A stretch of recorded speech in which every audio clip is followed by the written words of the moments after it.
بسم اللہ الرحمن الرحیم۔ گمنام ہیرو کے معزز ناظرین السلام علیکم۔ دوستو لائک ضرور کر دیا کریں، شکریہ۔ آئیے چلتے ہیں کہانی کی طرف۔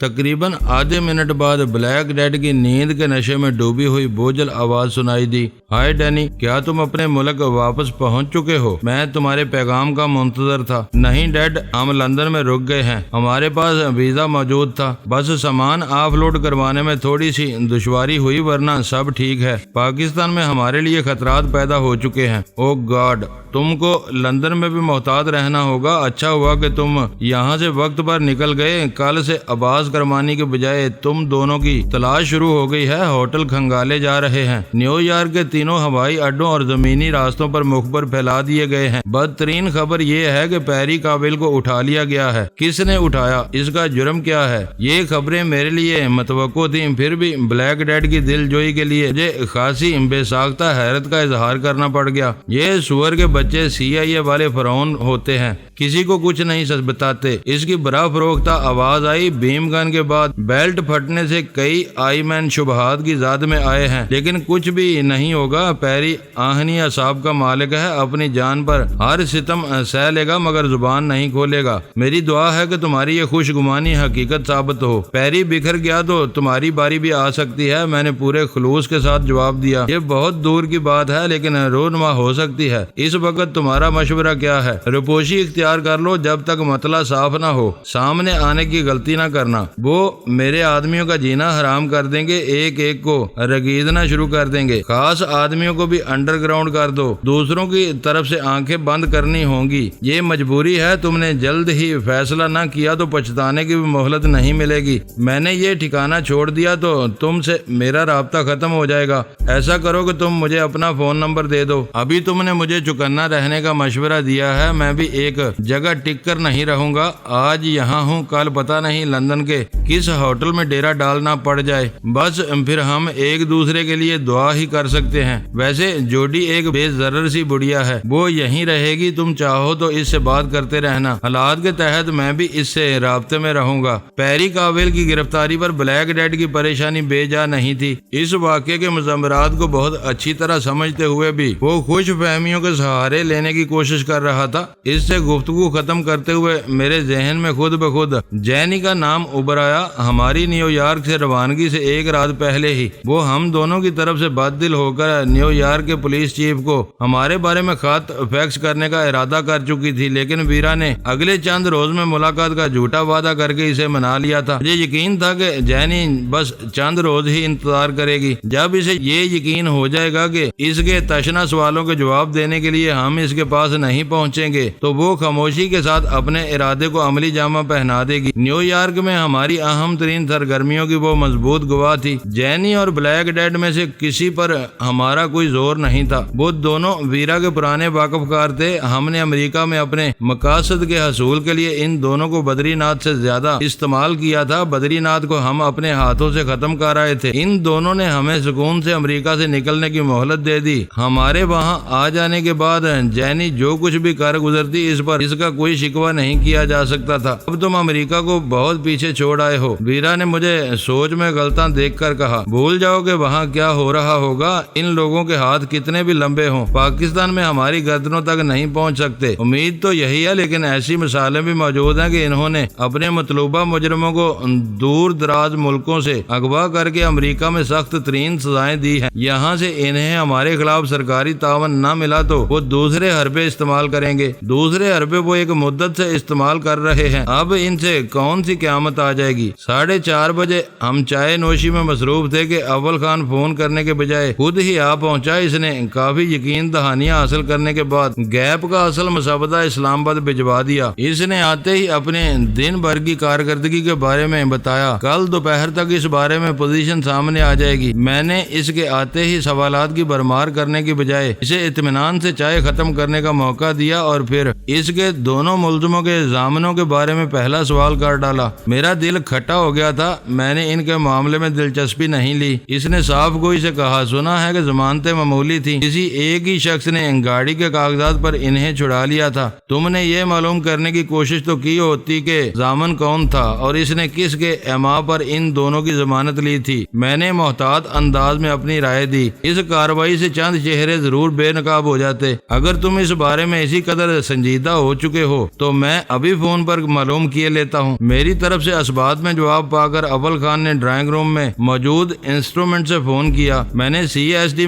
مین لائن سے منسلک کی تھی، اس وجہ سے مداخلت کے کسی خطرے کے بغیر ایک وقت میں تینوں میں سے کوئی ایک ایکسٹینشن استعمال کی جا سکتی تھی۔ اس نے چند منٹ کی گفتگو کے بعد فون بند کر دیا۔ عدالتی اوقات کار ختم ہو جانے کی وجہ سے اس وقت کچھ معلوم ہونا ناممکن تھا، البتہ اول خان سے اگلے روز معلومات فراہم کرنے کا وعدہ کر لیا گیا تھا۔ میں نے اول خان کو اپنے پروگرام کے بارے میں بتانا شروع کر دیا تاکہ وہ اگلے روز زیادہ سے زیادہ معلومات حاصل کر سکے۔ پوری بات ذہن نشین کر لینے کے بعد اس نے کہا، تم بلا وجہ ان کے ضامن کے پیچھے پڑے ہوئے ہو، وہ جو بھی ہے درمیان کا آدمی ہے، اگر ہمیں کچھ کرنا ہی ہے تو ان ہی دونوں کے لیے کرنا ہوگا۔ اصل آدمی تک رسائی کے لیے وہی کارآمد ثابت ہو سکتے ہیں۔ ان کے خلاف کہاں سر کھپایا جائے؟ تمہیں ان کے بارے میں سرے سے کچھ پتہ نہیں ہے، تم میری بات نہیں سمجھ سکے۔ اس کی آواز میں ہلکا سا جوش عود کر آیا۔ وہ کیس میرے ہاتھوں سے نکل کر پولیس کے ہاتھوں میں پہنچا تو میں نے اسی وقت سمجھ لیا تھا کہ دال میں کچھ کالا ہے۔ بعد میں 2 کی ضمانت ہوئی تو میں بد دل ہو کر انہیں بھول گیا۔ پولیس کی تحویل میں پہنچنے کے بعد سے ان کے زخمی ہونے تک جو کچھ ہوا میں اس سے واقعی بے خبر ہوں، لیکن پھر سلطان شاہ اس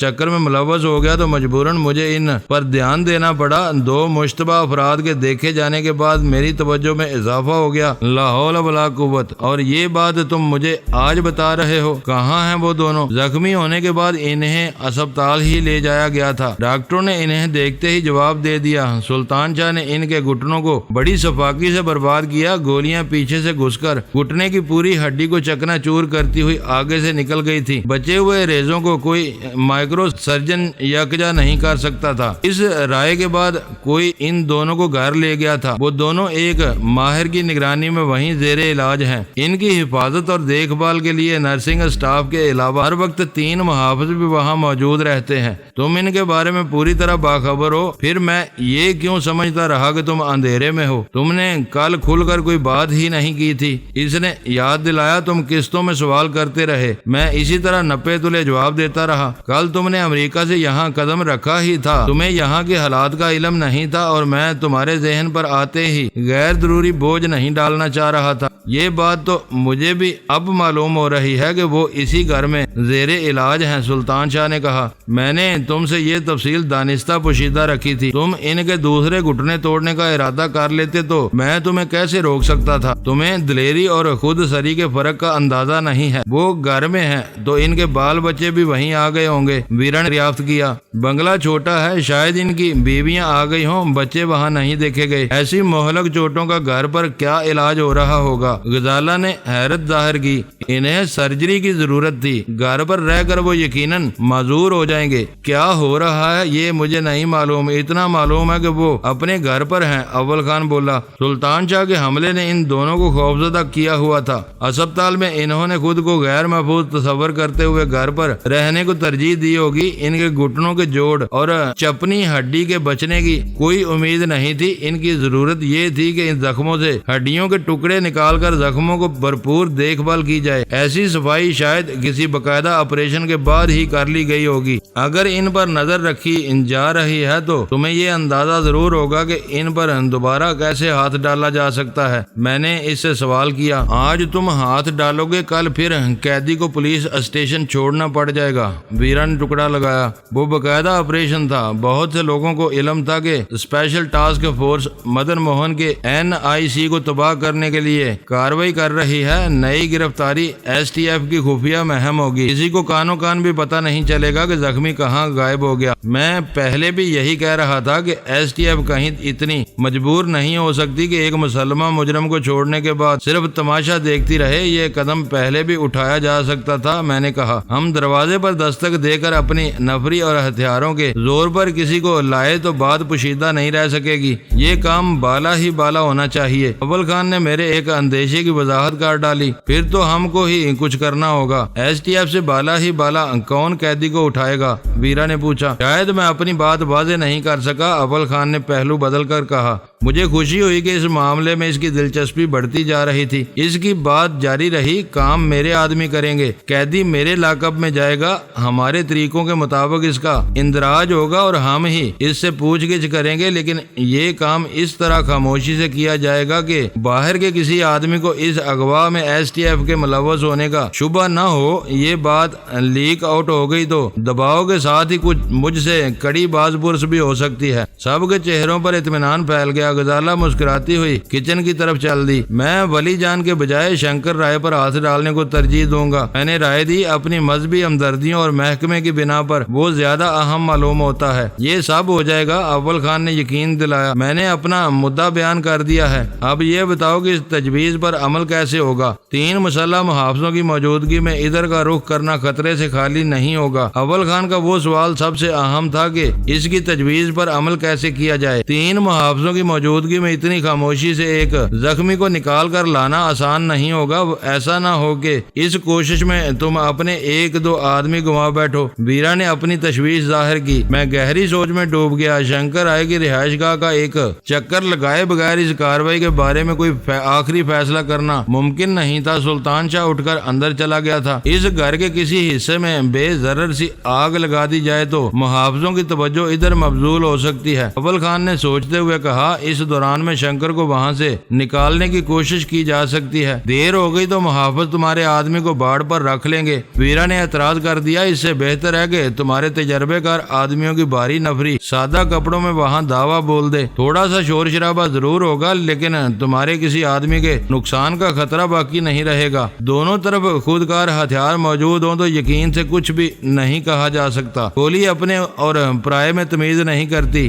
گھر جانے پر وہ اندھا دھند گولیاں برسا کر نہ جانے کتنے جسموں کو چھلنی کر دیں گے۔ میں چاہتا ہوں کہ یہ کام خون بہائے بغیر پایا تکمیل کو پہنچ جائے۔ تم خون ریزی سے اس قدر خائف کیوں ہو؟ میں نے ان دونوں کی گفتگو میں حصہ لیتے ہوئے اول خان سے نرم لہجے میں سوال کیا۔ ان تینوں کو بے خبری میں کیوں نہ مار دیا جائے؟ بے مقصد خون ریزی سے کیا حاصل ہوگا؟ وہ بے بس نظر آنے لگا۔ اس وقت ہمارا مقصد شنکر کو اٹھانا ہے۔ اس ہدف کو حاصل کرنے کے لیے کی جانے والی خون ریزی کو تم بے مقصد کیوں قرار دے رہے ہو؟ یہ کیوں نہیں سوچتے کہ وہ تینوں محافظ کسی جرائم پیشہ شخص کے پالے ہوئے گنڈے ہیں؟ انہی کے 2 ساتھی ادھر بھی آ چکے ہیں۔ تمہارا مطلب ہے کہ طاقت استعمال کیے بغیر ہم اپنا مطلب پورا نہیں کر سکتے؟ میرے ذہن میں طاقت کے محدود استعمال کی ایک صورت ابھر رہی ہے۔ اس پر عمل کرنے کا فیصلہ کرنے سے پہلے ہمیں ان کے ٹھکانے کا جائزہ لینا ہوگا۔ چاہو تو ابھی ایک چکر لگا لیتے ہیں، اندھیرا پھیلنے تک منصوبے پر عمل کر ڈالیں گے۔ جاؤ تم سلطان شاہ سے بیم گن لے آؤ۔ میں نے ویرا کو ہدایت کی، اور ہاں ذرا وہ کین بھی لیتی ہے نا جو تم نے جارج شیلز اور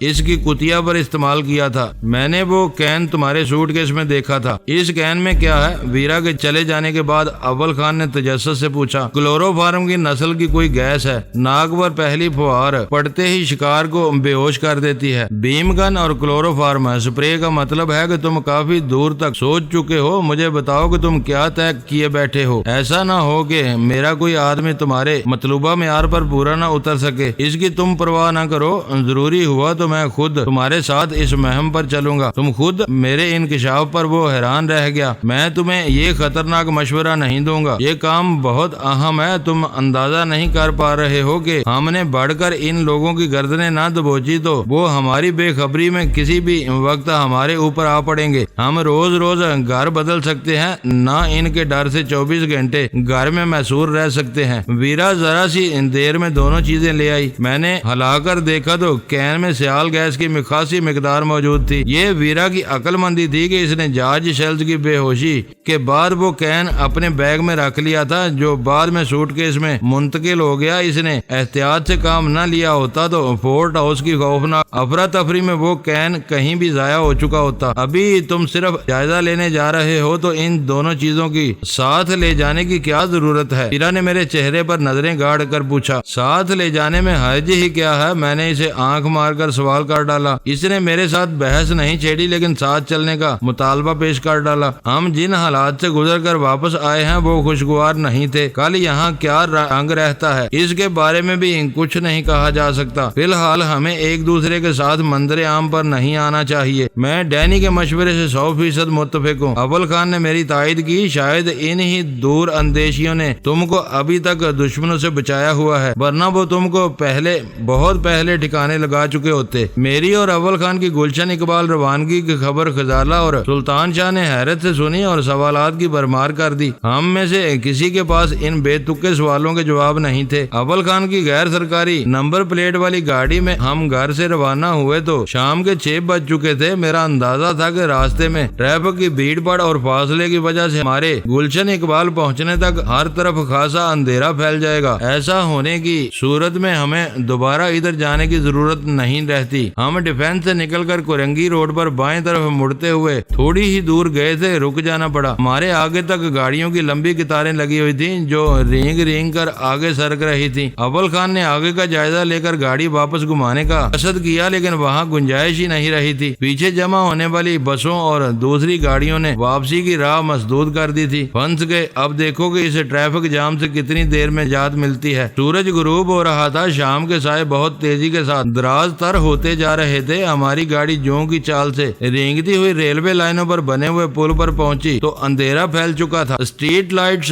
روشن ہو گئی تھی۔ منزل پر پہنچنے تک رات ہو ہی جانی تھی۔ پل پر سے گزرتے ہوئے ٹریفک جام کا سبب بھی نظر آ گیا۔ وہ سامان سے لدا ہوا کوئی ٹرک تھا جو سڑک کے بائیں کنارے پر بند تھا۔ سڑک کا کچھ حصہ ٹرک نے روکا ہوا تھا، تقریباً اتنا ہی حصہ اس کے گرد سڑک پر رکھے ہوئے پتھروں نے بند کر دیا تھا۔ نتیجہ یہ تھا کہ پیچھے سے 3 اور 4 قطاروں میں آنے والا ٹریفک اس مقام پر صرف ایک قطار میں گزر رہا تھا۔ قطاروں کے ایک قطار میں سمٹنے کی وجہ سے مزید بدنظمی پھیلی ہوئی تھی جسے سنبھالنے کے لیے دور دور تک کوئی سپاہی نظر نہیں آ رہا تھا۔ پل پر ناگہانی طور پر پیدا ہونے والی رکاوٹ کی وجہ سے سڑک کا اگلا حصہ صاف تھا اور اس پر ٹریفک تیزی کے ساتھ رواں دواں تھا۔ ہم شہر کے قلب میں مزید ٹریفک جام میں پھنسنے کا خطرہ مول لیے بغیر سوسائٹیز اور پھر اسٹیڈیم روڈ سے گلشن اقبال کے چوراہے پر پہنچ گئے۔ میں اس علاقے سے زیادہ واقف نہیں تھا۔ اول خان نے اپنے دونوں زخمی مجرموں کا ٹھکانہ دیکھا ہوا تھا۔ اس نے چند ثانیوں کے لیے یونیورسٹی روڈ پر آ کر اپنی گاڑی حسن سکوائر کی عقبی سڑک پر موڑ لی۔ اونچے فلیٹوں کے درمیان شکستہ سڑکوں سے ہوتے ہوئے ہم ایک لیول کراسنگ تک پہنچ گئے جو شاید سرکلر ریلوے کی ٹرینوں کے لیے بنایا گیا تھا۔ لیول کراسنگ کے بعد داہنی طرف بل کھاتی ہوئی سڑک ریلوے لائن کے متوازی دور تک چلی گئی ہے۔ سڑک کی داہنی جانب ریلوے کی بیش قیمت زمین قبضہ گروپوں کو دعوت فکر و عمل دے رہی تھی۔ اول خان نے بتایا کہ بائیں طرف کا علاقہ بلاک نمبر 13D کہلاتا تھا۔ اس سڑک پر ہمیں زیادہ دور تک نہیں جانا پڑا۔ اول خان نے کھیل کے میدان کے ساتھ گاڑی گھماتے ہوئے رفتار کم کر دی اور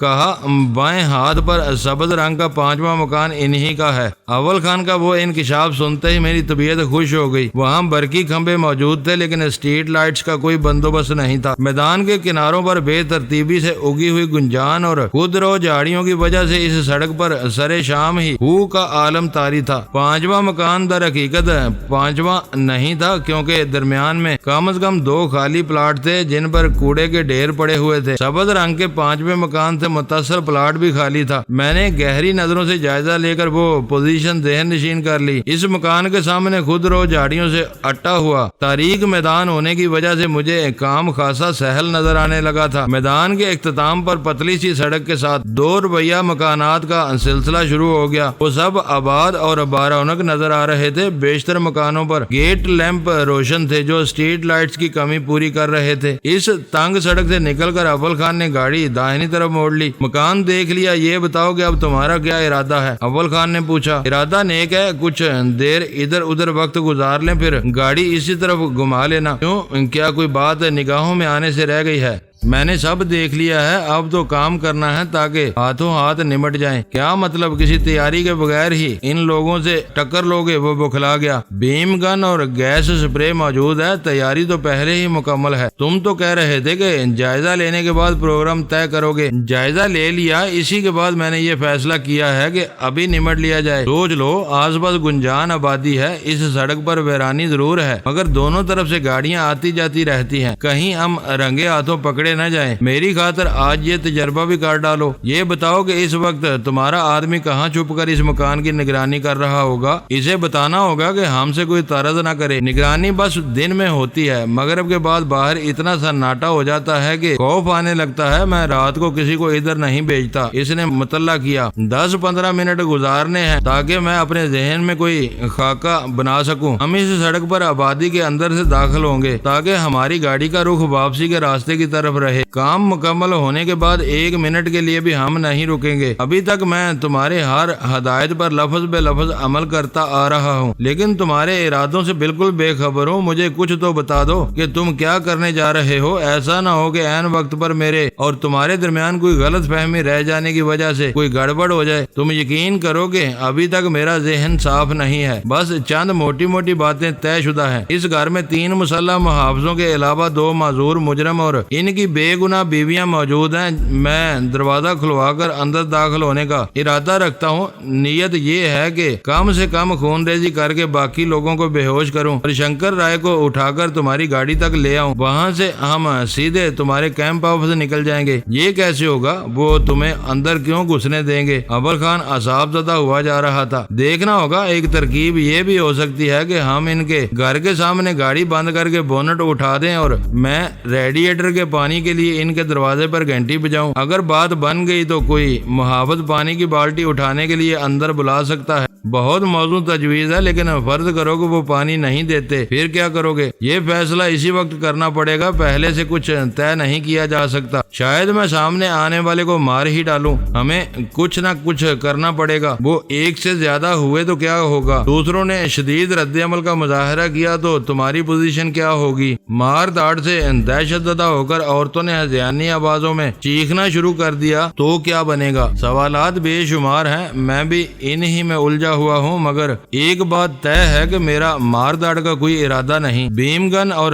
گیس سپرے کے سوا میں اور کچھ استعمال نہیں کروں گا۔ ایک مرتبہ پھر سوچ لو، تم آگ میں کودنے جا رہے ہو۔ اس نے متنبہ کیا۔ اس سے پہلے کہ یہ آگ میرے دامن تک پہنچے مجھے اس میں کودنا ہوگا۔ اول خان نے چپ سادھ لی، اس کے چہرے پر تناؤ سا آ گیا تھا اور اس نے ہونٹ بھینچ کر اپنی ساری توجہ سڑک پر مرکوز کی ہوئی تھی۔ میری باتیں اسے مطمئن نہیں کر سکی تھی۔ بہت صاف اور دو ٹوک انداز میں ایک بات اور بتا دوں، اگر وہاں گڑبڑ ہو جائے اور تم ایمانداری سے یہ محسوس کرو کہ میرا لوٹ کر تم تک پہنچنا ناممکن ہو گیا تو خود کو کسی خطرے میں نہ ڈالنا، تیزی سے واپسی کی راہ لینا۔ میں کسی نہ کسی طرح اپنی راہ بنا لوں گا۔ یہ نہ ہوگا تمہارے پاس بیم گن ہے تو میرے گاڑی میں بری ہوئی گن ہے، دونوں ایک ساتھ ہی واپسی کا راستہ بنائیں گے یا پھر وہیں حالات کا مقابلہ کریں گے۔ اس پر کوئی سمجھوتا نہیں ہوگا۔ حالات قابو سے باہر ہو جانے کی صورت میں غزالہ کو کوئی یہ نہیں بتا سکتا تھا کہ گلشن اقبال میں کیا ہوا تھا۔ اسے اپنے ساتھیوں سمیت انہی خبروں پر یقین کرنا پڑتا جو دوسرے ذرائع سے ملتی۔ میں نے ایک مرتبہ پھر اول خان کو سمجھانے کی کوشش کی، میرا دامن ہلکا ہے، تم بال بچے والے ہو، ضد مت کرو، تمہارا نکل جانا ہی بہتر رہے گا، یہ فیصلہ مجھ پر چھوڑ دو۔ اس نے سرد لہجے میں کہا، کوئی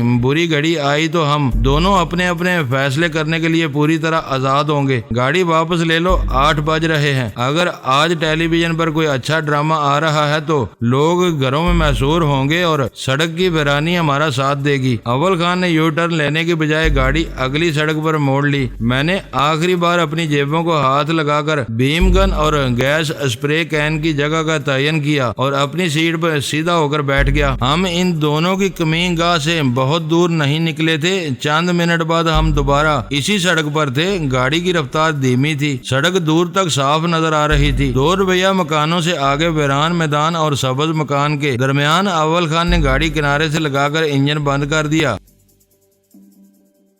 دوستو ویڈیو کو لائک ضرور کر دیا کریں۔ ISI پاک آرمی زندہ باد، پاکستان پائندہ باد۔ معزز ناظرین، اپنا خیال رکھیے گا اور اپنے اس چینل کا بھی شکریہ۔